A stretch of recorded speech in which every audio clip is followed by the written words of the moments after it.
चलिए भाई, इसी चैप्टर को आगे कंटिन्यू कर रहे हैं और आप लोगों को पढ़ा रहे थे हम क्या, इंडक्टर ओनली का डेरिवेशन करा रहा था मैं आपको। यहाँ तक मैंने आपको करा भी दिया था, यहाँ तक लिखवा भी दिया था सब कुछ। आपको फेजर डायग्राम बनाने रह गए थे, आप यहाँ से बना सकते हो फेजर डायग्राम। क्लियरली दिख रहा था कि हमें उस दिन हमने बोल दिया था, समझ में आ गया था हमें कि जो करंट था वो लैग कर रहा था, कितने एंगल से, π/2 एंगल से लैग कर रहा था।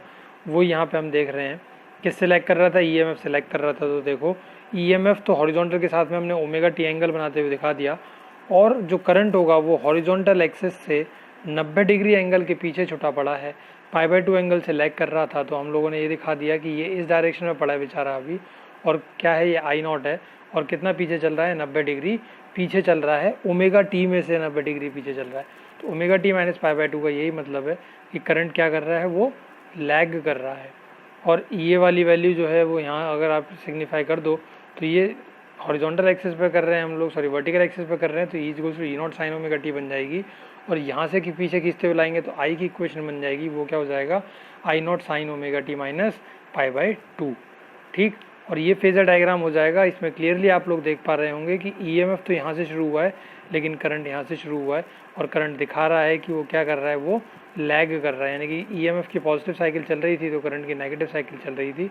और करंट देख रहे होगे कि ईएमएफ की वैल्यू यहाँ पे मैक्सिमम हो गई लेकिन करंट की वैल्यू यहाँ पे जाके मैक्सिमम हुई है। तो इस तरीके से दिख रहा है कि करंट क्या कर रहा है, पीछे छुटा हुआ है, और जबकि ईएमएफ क्या चल रहा है, उससे आगे आगे चल रहा है। इस तरीके से क्लियर हो गया। पिछले वाले में देखा था फेजर डायग्राम में कि ईएमएफ और करंट साथ साथ में थे तो कैसे बनाया था, इसमें करंट पीछे छूट गया है तो कैसे बनाया है। अगले वाले में करेंगे जिसमें ईएमएफ पीछे छूट जाएगा तो कैसे बनाएंगे। फेजर डायग्राम थोड़े से आपको याद रखने पड़ेंगे। आगे क्या लिखना रह गया था इस डेरिवेशन में कंप्लीट करने के लिए, कंपेयरिंग इक्वेशन Z। आप लोगों की कॉपी में इक्वेशन Z नहीं होगी, आप लोगों की कॉपी में इक्वेशन 3 होगी। तो आप लोग इसे क्या कर लीजिएगा, कंपेयरिंग इक्वेशन 3 कर लीजिएगा। यहाँ पे comparing equation 3 with Ohm's law, यानी कि I=V/R, we find that omega L represents the effective resistance offered by the inductance L। देखो भाई, इक्वेशन नंबर 3 थी क्या, इक्वेशन नंबर 3 थी ये I0=E0/ओमेगा L। इस इक्वेशन को अगर मैं कंपेयर करूँ किससे, ओम्स लॉ से, यानी कि I=V/R से, तो करंट की जगह पे करंट है, ईएमएफ की जगह पे ईएमएफ है, रेजिस्टेंस की जगह पे रेजिस्टेंस होना चाहिए था, जो कि यहाँ पे क्या है, ओमेगा L है। तो इसका मतलब मैं क्या कह सकता हूँ कि जो रेजिस्टेंस इंडक्टेंस ऑफर करता है, भाई रेजिस्टेंस क्या है, जो इंडक्टेंस ऑफर कर रहा है वो कितने के बराबर होता है, वो ओमेगा L के बराबर होता है। वही हमने यहाँ पे लिख दिया है कि जो रेजिस्टेंस ऑफर करेगा इंडक्टेंस, उसको हम लोग क्या बोल देते हैं, इंडक्टिव रिएक्टेंस बोल देते हैं, और डिनोट करते हैं कैसे, एक्सएल से, capital X capital L। XL से डिनोट करेंगे, और एक्सएल किसके बराबर है, अभी ऊपर फॉर्मूले में देख के आए, एक्सएल किसके बराबर है, ओमेगा L के बराबर है। एक्सएल किसके बराबर है, ओमेगा L के बराबर है, और ओमेगा क्या होता है, 2 न्यू होता है। तो यहाँ से फॉर्मूला क्या बन जाएगा, 2 न्यू L बन जाएगा, किसका फॉर्मूला, XL का। और एक्सएल क्या है, इंडक्टिव रिएक्टेंस कहीं भी निकालने के लिए आएगा तो हम लोग ये वाला फॉर्मूला यूज़ करेंगे। डीसी सर्किट में क्या होता है, फ्रीक्वेंसी की वैल्यू 0 होती है डायरेक्ट करंट में, इसीलिए एक्सएल की वैल्यू 0 होती है। एक्सएल की वैल्यू 0 होती है, that is pure inductance offer 0 resistance. Pure inductance जो होगा वो 0 रेजिस्टेंस ऑफर करेगा डीसी को। It means a pure inductor can not reduce DC, यानी कि प्योर इंडक्टर जो होता है वो डीसी को क्या नहीं कर सकता, घटा नहीं सकता। यहाँ से 1 नंबर का क्वेश्चन बन सकता है। क्वेश्चन ये पूछा जाएगा कि प्योर इंडक्टर डीसी की वैल्यू को घटा क्यों नहीं सकता, रिड्यूस क्यों नहीं कर सकता। तो हम बोलेंगे क्यों, क्योंकि डीसी सर्किट में तो न्यू की वैल्यू 0 हो जाती है।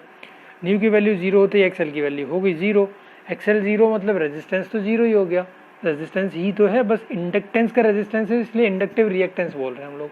इंडक्टिव रिएक्टेंस की वैल्यू 0 हो गई तो करंट को कहाँ से वो घटा देगा, जब उसकी खुद की वैल्यू 0 है बेचारेगी। तो ठीक, ऐसा यूनिट यहाँ से आप निकाल ही सकते हो, क्या आ जाती है, वोल्ट एम्पियर मीटर इनवर्स यहाँ से आ जाएगी।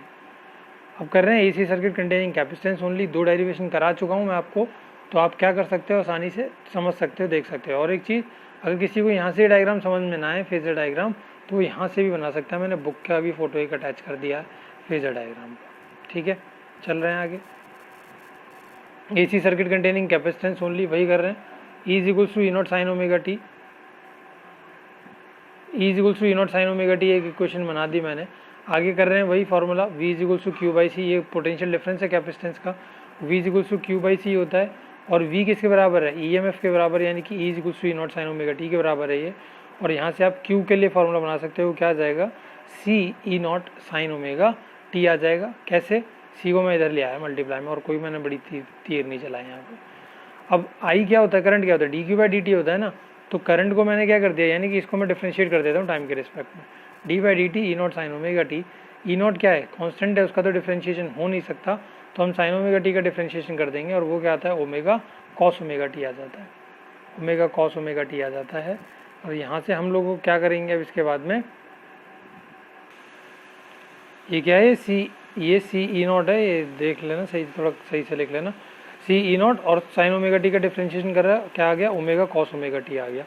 अब मैंने क्या करा, 1 कॉस ओमेगा सी लिख लिया इसे इस तरीके से। इसमें तो कोई दिक्कत नहीं होगी किसी को 1 ओमेगा कॉस सी लिखने में, कि भाई 1 ओमेगा कॉस सी है ना, omega cos, sorry 1 omega C, cos C बोल रहा हूँ बार बार, 1 ओमेगा सी, ओमेगा सी ऊपर चला जाएगा, और ओमेगा ये रहा, सी ये रहा, तो इस तरीके से लिख लिया है। और इसको कॉस ओमेगा टी को क्या लिख दिया हमने, कॉस ओमेगा टी को लिख के दिखा दिया है sine omega T plus pi by 2, यानी कि sine 90 plus theta. Sine 90 plus theta क्या होता है, कॉस थीटा होता है, वो मैंने यहाँ पे लिख के दिखा दिया। अब इसकी वैल्यू, करंट की वैल्यू मैक्सिमम कब होगी, जब साइन की इसकी वैल्यू मैक्सिमम हो जाए। इसकी वैल्यू मैक्सिमम मतलब 1, और आई मैक्सिमम, इसका मतलब क्या हो जाएगा, आई की जगह पे आई नॉट हो जाएगा। ऊपर वाले की तरह कर रहे हैं, सेम है। अब तो आप लोगों को समझ में आ जाना चाहिए सब कुछ। आई नॉट किसके बराबर आ गया, ई नॉट 1 ओमेगा सी इंटू 1 के बराबर आ गया। ये हो गई थर्ड इक्वेशन। हम लोग क्या करेंगे, इस आई नॉट की वैल्यू को उठा के पुट कर देंगे कहाँ, ऊपर वाली इक्वेशन में। इसमें देखो, इस वाली इक्वेशन में पुट कर दूंगा मैं, यहाँ वाली में, यहाँ पुट कर देंगे, और यहाँ से पुट करने के बाद में क्या बन जाएगा मेरे पास में, I is equals to I naught sine omega T plus pi by 2 बन जाएगा। यहाँ से इक्वेशन बन गई फोर्थ। अब मैं इक्वेशन फर्स्ट और फोर्थ को कंपेयर कर लेता हूँ। इक्वेशन फर्स्ट क्या थी, इक्वेशन फर्स्ट क्या थी भाई जी, जल्दी बोलो, E is equals to E naught sine omega t थी, E is equals to E naught sine omega t, और आई की क्या I, I is equals to I naught sine omega T plus pi by 2। यहाँ से clearly दिख रहा है plus pi by 2, इसका मतलब करंट क्या चल रहा है, आगे चल रहा है, कितने से, 90 डिग्री के एंगल से। इसका मतलब ईएमएफ पीछे चल रहा है। और याद करने का तरीका भी बताया था, एलईआईस याद करने का तरीका भी बताया था, देखो यहाँ पे लिखा है। तो करंट लीड करता है, ईएमएफ लैग करता है, किसके केस में, सी फॉर कैपेसिटेंस के केस में। तो यहाँ से हमें पता चल गया कि एसी सर्किट के अंदर कैपेसिटेंस, जहाँ पे सिर्फ और सिर्फ कैपेसिटेंस है, वहाँ पे ऑल्टरनेटिंग करंट लीड करेगा ऑल्टरनेटिंग ईएमएफ को, कितना एंगल से, 90 डिग्री के एंगल से। ई नॉट को मैं यहीं बनाऊंगा, ये देखो ई नॉट की जगह फिक्स है, यहीं बनेगी। अगर करंट आगे चल रहा है तो करंट को मैं 90 डिग्री का एंगल आगे लेके बना दूंगा, और यहाँ दिखा दूंगा कि ओमेगा टी तो यहीं तक था, उससे आगे चले जाओ 90 डिग्री का एंगल लेके, तो आपको आई नॉट मिल जाएगा। इस लाइन को पीछे ज्वाइन कर दूंगा इधर वर्टिकल एक्सेस पे, तो E equals to E naught sine omega t, और आई नॉट पे ज्वाइन कर दूंगा पीछे, तो I equals to I naught sine omega T plus pi by 2 relation बन जाएगा। ठीक है, और यहाँ पे दिख रहा है कि करंट और ईएमएफ, और उसके लिए आप लोग ये डायग्राम छोड़ दीजिएगा, यहाँ इन्होंने कंप्लीट नहीं करा है, इसकी जगह छोड़ देना।